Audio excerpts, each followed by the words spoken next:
being a kid and you got in trouble by your mum and you said, personally, I'm leaving. So I can't. But what I'm seeing is foolishness. How can you be so stupid? That's street mentality.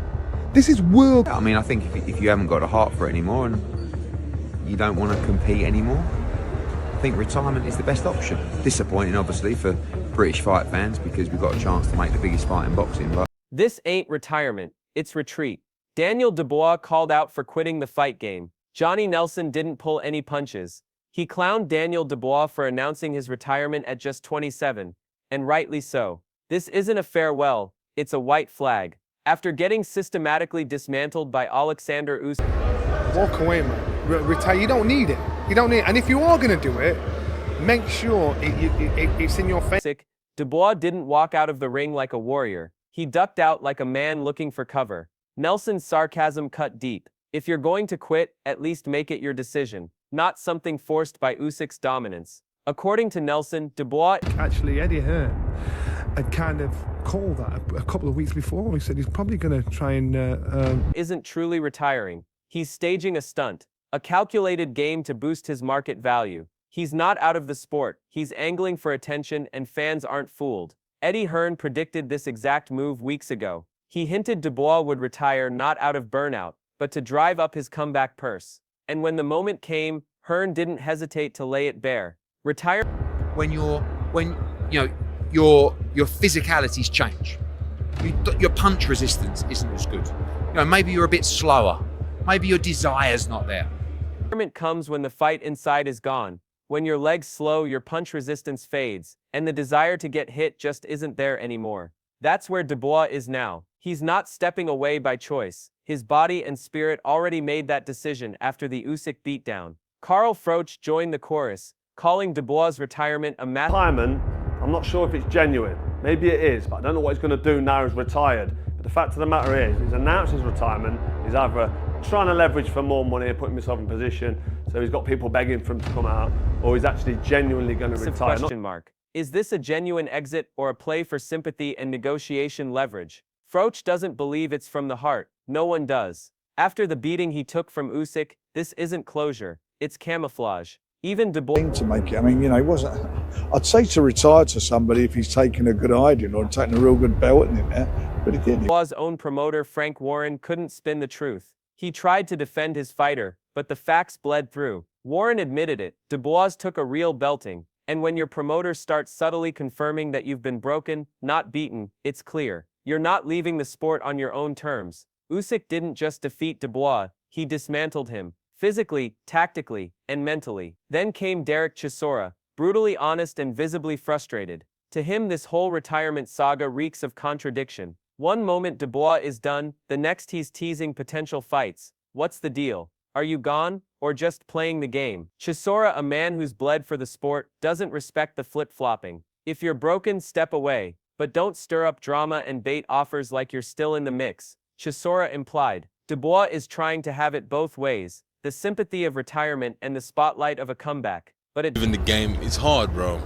So he has to come up with ways of just trying to annoy everybody. Offer me a fight, he says he's gonna fight for this and this. It's just crazy. It doesn't work like that. Chisora said it clearly. Pick a lane and stand by it. You don't get applause for quitting and then demand a big check to return. Hearn doubled down later. While offering a respectful tone, he admitted what most fans already think. I doubt it. That one sentence echoed loud. Dubois isn't done. He's playing the oldest trick in boxing. Pretend to retire, stir up noise, and wait for a promoter to offer a fat check for the comeback. But this isn't a George Foreman or a Tyson Fury story. Dubois isn't returning after a legendary run. He's coming off two high-profile collapses, against Joe Joyce and now against Usyk. Twice he folded under pressure. That's not the exit of a champion. It's a smokescreen for someone trying to recover a reputation without doing the work. Hearn knows it. Behind the diplomatic tone is a simple truth. Dubois lost control in the ring, so now he's trying to control the narrative. Frank Warren, speaking directly from the post-fight dressing room, sounded more like a disappointed parent than a promoter. He's only 27, Warren said, as if youth could patch up what the world saw in that ring. But youth does... Before the head of the fight, obviously a few words will be exchanged at the head-to-head tomorrow at the weigh-in, but anything that we can take out of it, both guys calm, composed. I know, obviously Usyk's a lunatic, but... Listen, AJ from day one, you don't do talking.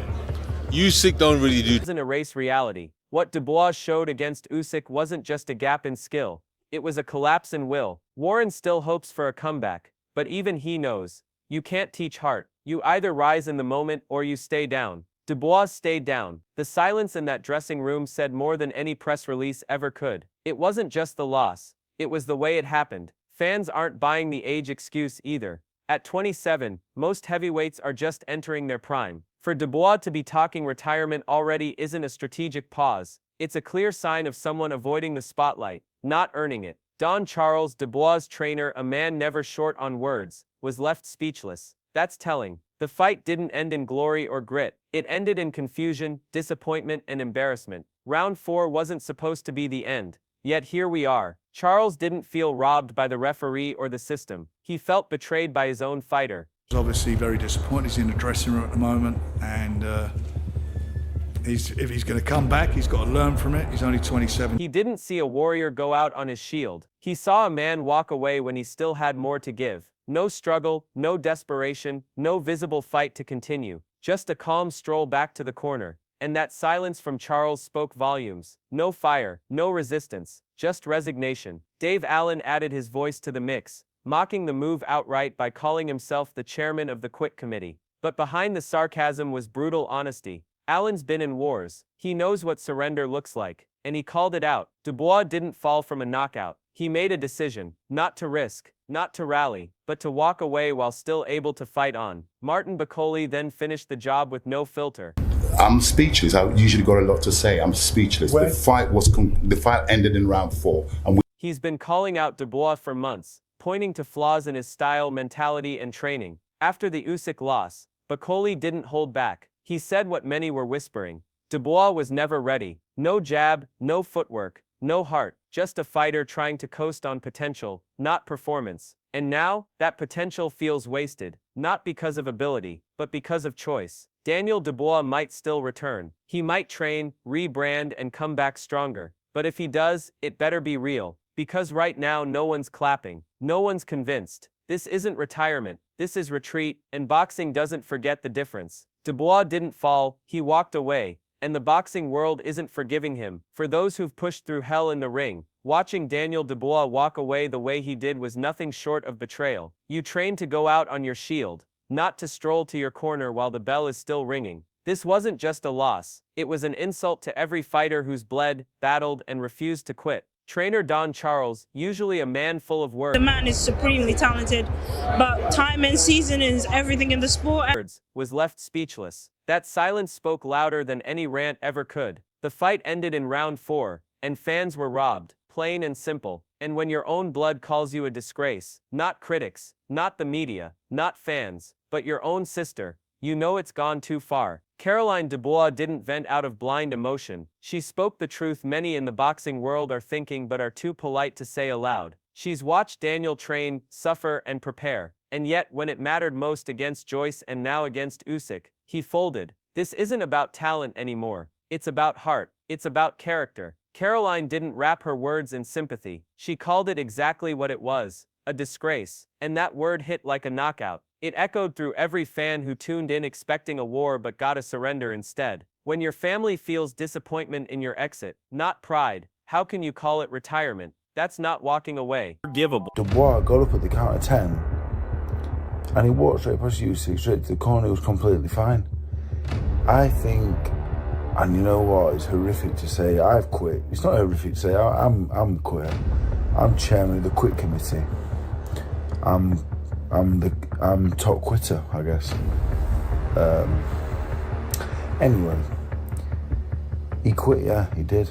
That's being disowned by your own legacy. She said what needed to be said. Brutal, honest, deserved. Yes, Daniel Dubois is gifted, but boxing doesn't reward raw talent alone. It respects timing, season, and above all, grit. Dave Allen, never known to sugarcoat a moment, summed it up best. Dubois quit, flat out. He didn't stumble. He didn't crawl. He stood up calmly, walked away like he was headed to the locker room, not escaping battle, no staggering, no desperation, just exit. And Allen mocked it in a way only he can, crowning himself the chairman of the Quit Committee. Behind the joke is a biting truth. Dubois didn't go out because he was beaten beyond recovery. He made a decision, not to fight, not to risk, but to walk. And in Allen's eyes, and many others, that's unforgivable for a heavyweight. Martin Bakole took it even further. He didn't just criticize Dubois, he humiliated him. No filter, no hesitation. He called Dubois' style flawed, his preparation lazy, and his mindset unready for war. And the worst part, Bakole saw it coming. He predicted exactly what unfolded.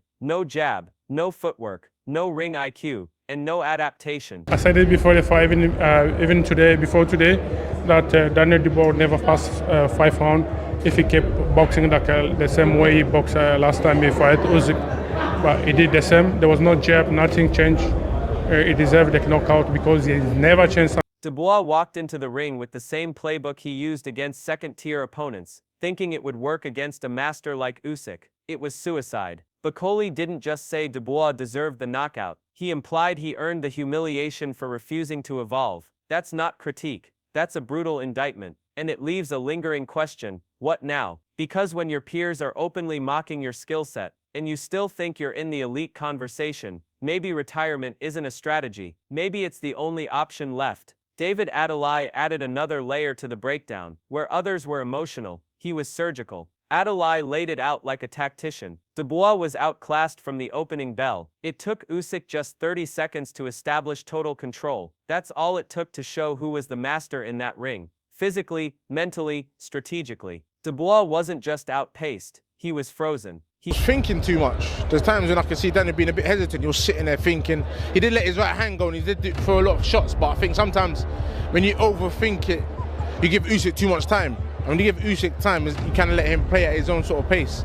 Usyk established the jab from like the first 30 seconds, which was, look, like it just shows his level. He overthought every move, while Usyk glided 5 steps ahead. That's the difference between a world-level fighter and a truly elite technician. Adeleye's commentary didn't just analyze the fight, it confirmed what everyone saw: Dubois never belonged in there with Usyk. When you hesitate against someone like Oleksandr Usyk, you don't just lose, you get dissected. Usyk's jab wasn't just a punch, it was a paintbrush. He painted the fight the way he wanted, round by round, while Dubois stood stiff waiting to react. This wasn't about power, it wasn't about toughness, it was about mindset, and Daniel Dubois came up short. Dubois' retirement, exit strategy or exposure. This wasn't about chin experience, or bad luck. As David Adeleye put it, this was about levels. And when it came time to show he belonged at the top, Daniel Dubois got humbled. Adeleye's tone said it all. You can't bluff your way through this sport. You're either built for the elite or you get exposed. Dubois didn't just lose,